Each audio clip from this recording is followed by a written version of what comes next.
এবং দীর্ঘ 42 বছর পর আমরা বাংলাদেশের মূল ভূখণ্ডের সাথে 26শে জুনের পর থেকে আমরা সংযোগ হই এবং বাংলাদেশের সাথে আমাদের একটা মানে মূল ভূখণ্ডের সাথে আমাদের একটা সম্পর্ক তৈরি হয়।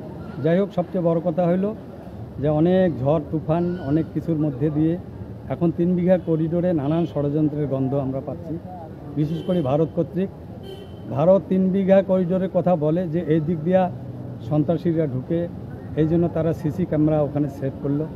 ভারতীয় বিএসএফ সার্বক্ষণিক সেখানে তারা ডিউটি দিতেছে এবং বাংলাদেশের বিজিবি বা বিডিআরও সেখানে সার্বক্ষণিক আছে।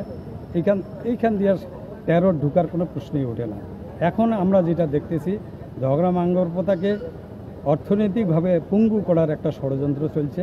বিশেষ করে 6 চাকার গাড়ি মানে ভারী যানবাহন তারা যাইতে দিচ্ছে না। আমরা লোকাল যে বাস, সে বাস যাইতে দিতেছে না। এই জন্য আমরা অর্থনৈতিকভাবে ধ্বংসের দিকে ধাবিত হচ্ছি।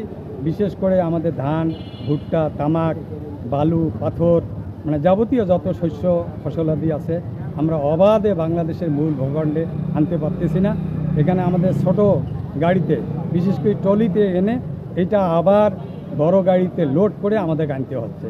এই জন্য আমরা ভুট্টা বলেন, ধান বলেন, তামাক বলেন, যেটাই বলেন, আমরা মন প্রতি 200-300 করে টাকা লস দিচ্ছি। এটা আমরা বিশেষ করে দহগ্রামের সাধারণ মানুষের জন্য, সাধারণ কৃষকের জন্য একটা বিশাল ক্ষতির সম্মুখীন আমরা দেখতেছি। কাজে আমরা সরকার বাহাদুরের কাছে অনুরোধ করব যে কেন 3 বিঘা করিডোর দিয়ে ভারী যানবাহন তারা যাইতে দিবে না।